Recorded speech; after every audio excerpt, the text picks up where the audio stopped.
when he came to, um, his first thought was, I'm pretty sure I saw the altar of incense down there, and the Ark of the Covenant's over there. The entrance to this cave is about this big. How am I ever going to get all this out? Well, he said that he came home, of course, did a lot of praying, and kept going back. He went into the chamber, I think, two more times, um, in the early 80s. So he was in a total of three times. Um, he did find that there was a door on the other side that was all rocked up. When he got close to it, he realized this is an entrance. This is how they brought this stuff in. So he's still thinking, how am I going to find the way to do this? He said he pushed the rock out that on that exit, and he looked out the tunnel. I mean, looked out the door and saw a tunnel going in both directions, but they on both sides they were plugged up with rocks. He couldn't, if he had gone through there. So he began a search for the entrance to that tunnel. And this went on for a long time. And it wasn't until the mid 90s, and I will not give an exact date because Ron didn't want that known.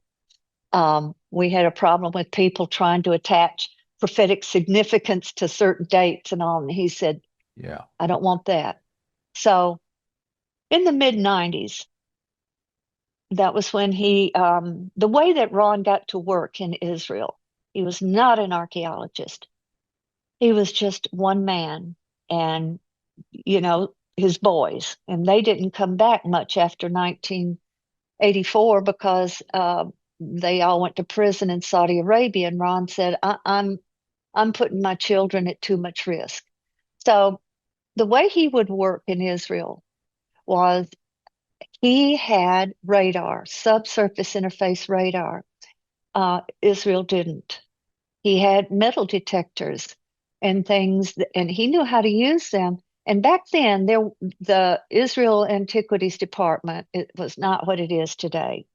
Today, it's very highly organized, incredible organization. But back then, it was not quite, what it is today. So they arranged to let him work there. And he would go to the office of the head of antiquities, knock on the door, see the secretary, and say, Hi, I'm here. I've got my radar if I can do anything to help y'all. And they would usually say, No, but thank you. That bought him goodwill. One time in the mid 90s, he goes, sticks his head in the door, sees the secretary, says, I'm here, and I've got some, if I can help in any way, I'll be glad to. And at that moment, the head man, was in his office, saw Ron, came in, stuck his hand out, and says, Mr. Wyatt, there is something we would like for you to do for us. And that's when Ron said, be glad to.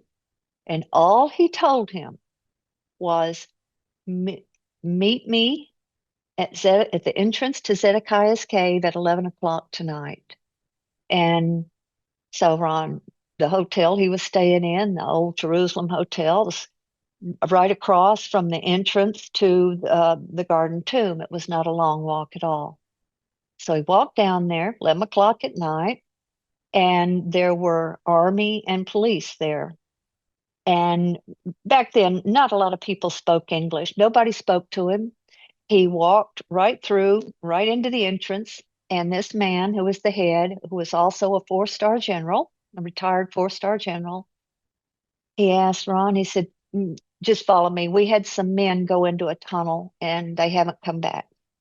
And we were wondering if you would go and check on them, which Ron thought was really a strange request because there's nobody more brave than the Israelis. I was going to But ask you this exact question. I'm glad you're talking about it. Go ahead. Yep. yeah. So, he thought that was kind of strange, but he was willing to do whatever. And I am not sure about this. I'm going to have to check my notes. I think they told him they heard screams, but I'm sure they had radios and they just lost contact. So Ron goes in this tunnel. He had never seen it before. It's in Zedekiah's cave. Well, he had been looking in Zedekiah's cave for years, looking for a tunnel entrance, never found one. And here's this opening right here where he had been, well, I won't say hundreds, 20, 30 times before. It's open. And they said, can you go down there and check on him? So Ron said that he started walking down this tunnel and he went about 70 feet and there was a pile of men all in a heap. And Ron was a nurse anesthetist and he started out in medical school and then he went to anesthesia school. He knew a lot about medicine. And he said he took their eyes and went like this and saw that their eyes were turned upward like that, which is the sign of a stroke. Every one of them, he said, died of a stroke.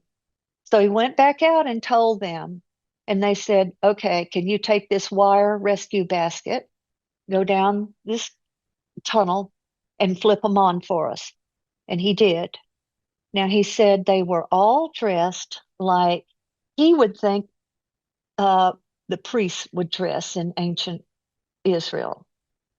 He did not describe it in detail to me. He just said they looked like priests. And so one at a time, he'd flip them in, they would pull them out.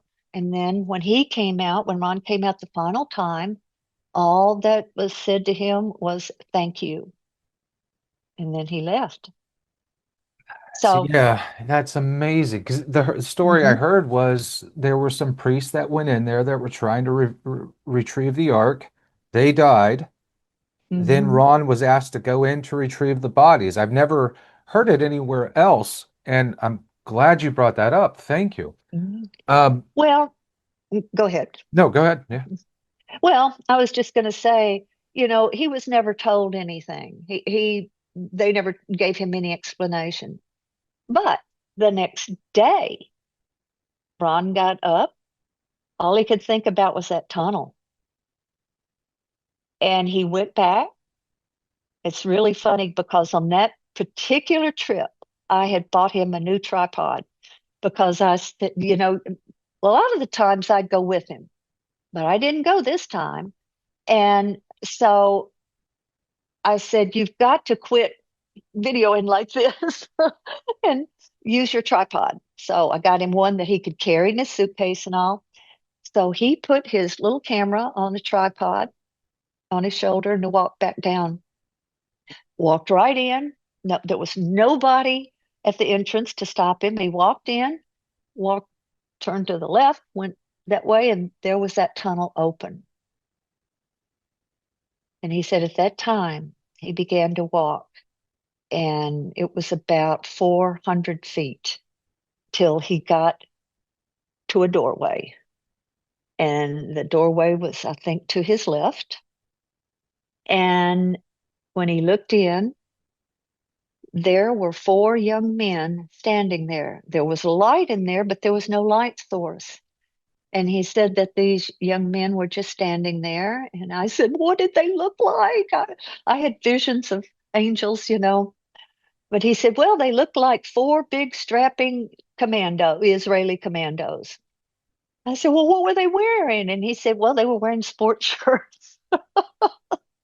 And all I can figure is that God had them appear in a manner that would not cause Ron distress, because God, we know that they can appear anyway. They can look like anything. So he said he was so stunned that he said, I wanted to say, what are y'all doing here? But nothing came out. And one of these young men spoke to him. And around these young men was the Ark of the Covenant up against a wall and all of the other items of the original tabernacle in the wilderness. These would have been all of the original things made at Mount Sinai. The the uh, let's see, the candlestick, the altar of incense, the the what do you call it for the bread for the yeah. I'm drawing I The can't think what showbread. is it? The table of showbread, thank you.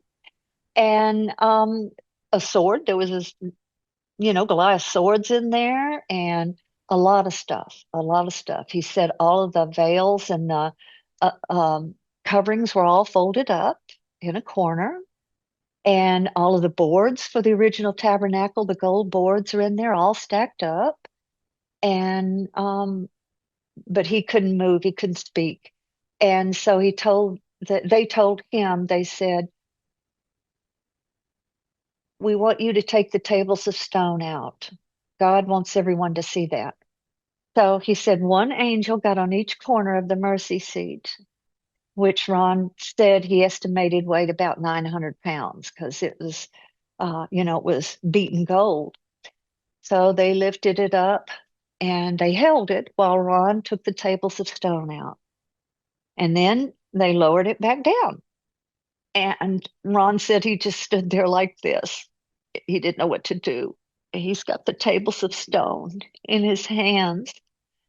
And finally, after he had, I guess the angel let him have a little time to savor the moment. I don't know. But he then took them from Ron and set them on a ledge.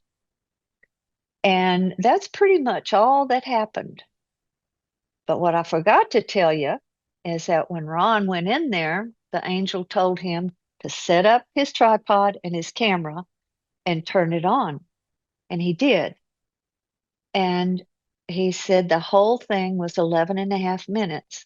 And he took that tape.